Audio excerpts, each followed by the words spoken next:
Bonjour à tous et bienvenue dans Agora. Cette semaine, direction les pistes d'Auvergne-Rhône-Alpes pour découvrir les tendances glisse de la saison. À la station de Superbès située dans le massif du Sancy, c'est un champion du monde qui vous initie au snow scoot. Rencontre avec Stéphane Courcial. Bonjour Stéphane. Bonjour. Merci beaucoup de nous accueillir. Nous sommes à Superbès. Donc, je cherche un expert de la montagne, c'est ce que j'ai lu dans le petit guide. Et vous êtes là parce que voilà, j'en ai ras-le-bol du ski, du snowboard. Et il y a une drôle de machine à côté de nous, place au snow scoot. Voilà, ouais, c'est un engin fait de 2 patins, tu vois, avec un guidon. Ouais. Une sorte de trottinette des neiges. Une machine qui est super accessible, c'est une demi-heure de prise en main. Et voilà, c'est une machine... Une demi-heure, c'est une promesse ou pas? Attention. Hein. Garantie. Garantie? Garantie, sans problème. Le fait de ne pas être fixé à la machine, ça se fait en après-ski. Donc, tu vois, on met ses pieds sous un footstrap. Ouais.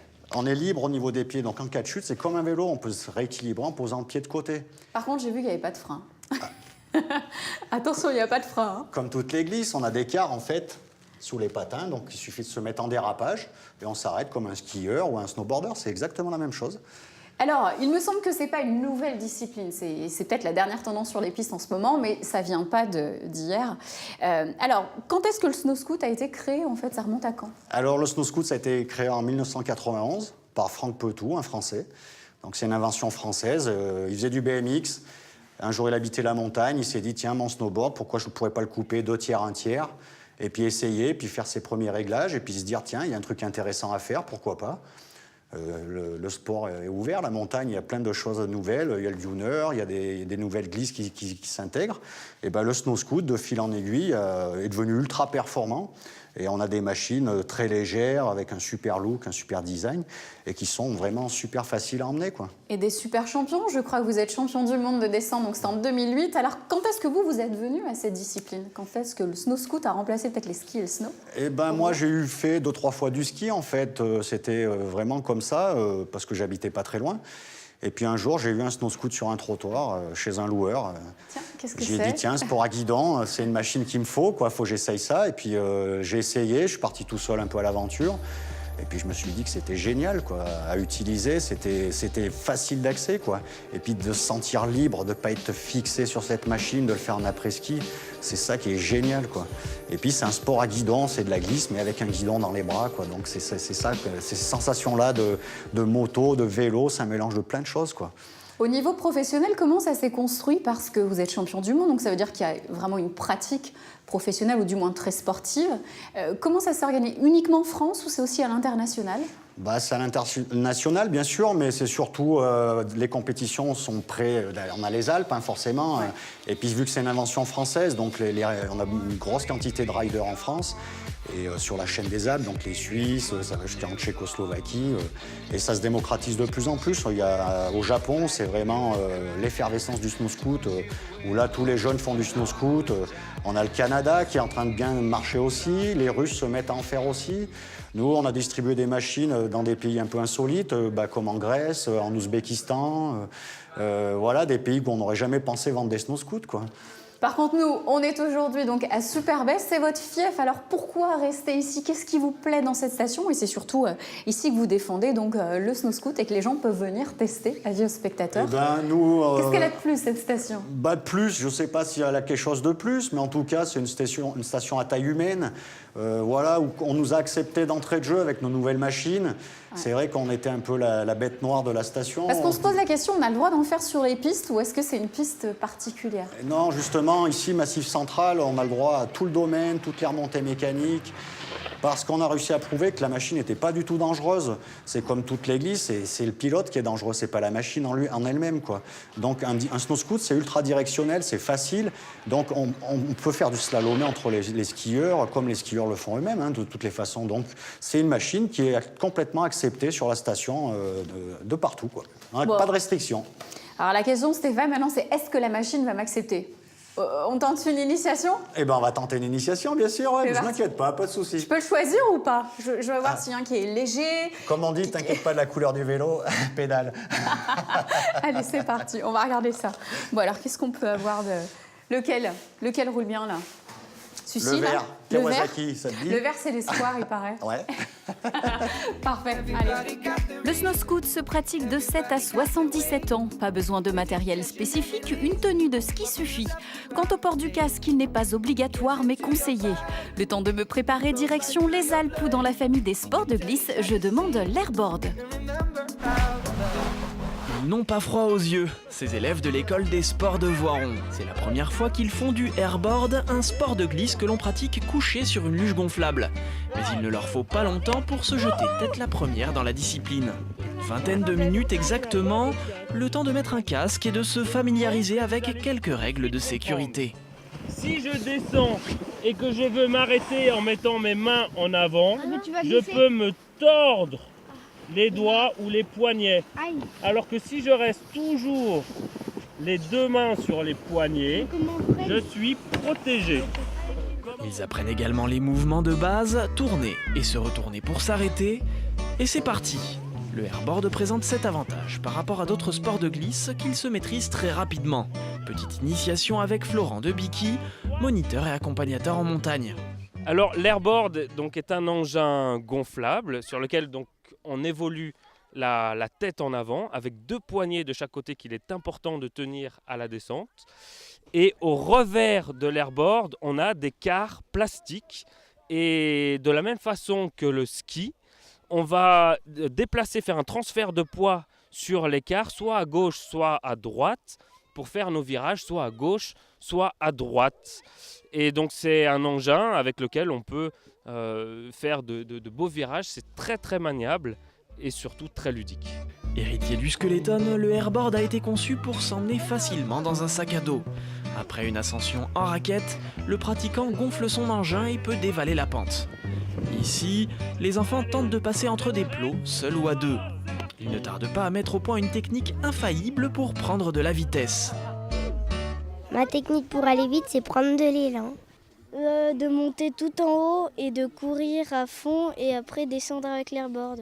Je prends de l'élan et je saute. Attention toutefois aux accidents qui peuvent survenir rapidement en cas de pratique sur des sites inadaptés. Vercors Aventure s'est fait une spécialité de cette discipline. La structure, qui fonctionne comme un bureau des guides, organise des activités de montagne, été comme hiver, pour des classes, des groupes d'adultes ou des comités d'entreprise. Après 2 heures de grand défouloir, la séance s'achève. Le moment pour les enfants de donner leur ressenti. L'airboard, c'est un sport qui est super, j'avais jamais fait et c'est très sympa à faire. J'aime bien.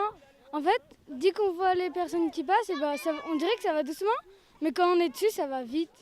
C'est super bien parce que on peut être avec ses camarades, on joue on adore. Moi, j'adore la neige et c'est super bien. De retour dans Agora, cette semaine nous sommes dans le massif du Sancy pour découvrir la pratique du snow scoot. Pour nous initier, un champion. Après avoir remporté les championnats du monde de descente en 2008, Stéphane Courcial a lancé sa marque de snow scoot et a ouvert la première boutique location pour grand public. C'est donc dans son fief de Superbès qu'il nous a donné rendez-vous. Après un point sur le matériel, l'heure est à la glisse.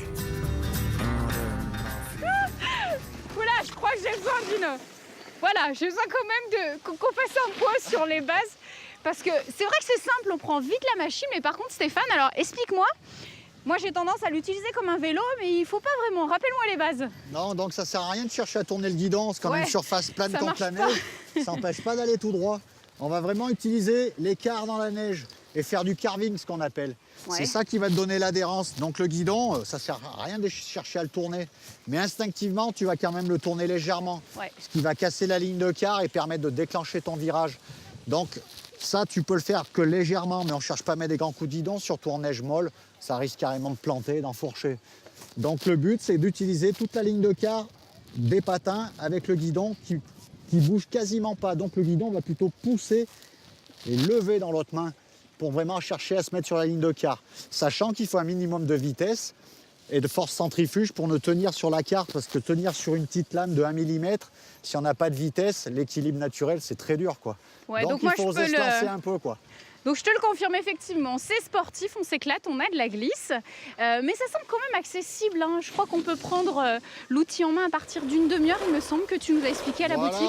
On a des super surprises, des gens des fois au bout de 2 descentes, c'est tout sur la ligne de quart, On n'a plus rien à rajouter, d'autres mettent un peu plus de temps, mais quoi qu'il arrive, en fin de journée, tout le monde s'est éclaté avec ces machines-là, quoi. De rien, c'est parfait. Alors au niveau justement de la sécurité, on voit qu'on n'est pas à part, on est mélangé aux skieurs, aux snowboarders. On prend même le tire-fait. C'est ça aussi peut-être le plaisir, c'est de ne pas être de côté. On peut profiter de tout le domaine skiable en fait avec le snow scoot. Voilà, Superbest, c'est cet avantage-là. Moi, je pratique depuis 18 ans ici sur la station. Ouais. On nous a toujours laissé l'accès total à la station, toutes les remontées mécaniques, toutes les pistes. Et on a réussi à leur prouver que ce n'était pas la machine qui était dangereuse, c'est le pilote qui est dangereux. Si on ne maîtrise pas sa machine, on ne maîtrise pas ses skis, son snowboard, on est dangereux. On ne maîtrise pas le snow scoot, on est dangereux. Et si on maîtrise, on n'est pas dangereux pour les autres, quoi. C'est juste ça en fait. Et puis on n'abîme pas plus les pistes qu'un skieur, qu'un snowboarder. D'autant plus si on va très vite, on ne fait aucune trace. Alors concrètement, si on veut faire du snow scoot, est-ce qu'il y a une fédération, est-ce qu'il y a une association? Comment est-ce qu'on peut en pratiquer, par exemple, si on vient te voir à Superbest? Comment ça se passe? Nous, à Superbest, on a une association locale qui recense à peu près 50 riders. C'est assez variable, hein. Il y a des gens qui viennent, d'autres qui partent. C'est libre, c'est ouvert à tout le monde. On a une association française de snow scoot qui recense toutes les compétitions ainsi que toutes les associations locales. Et c'est eux qui permettent de dialoguer entre les marques, les associations et les débutants qui veulent s'initier à ce nouveau sport en leur donnant les adresses, les stations où on peut louer, toutes les stations en France où on peut louer le snow scoot, quoi. Alors il est conseillé de faire une initiation quand même.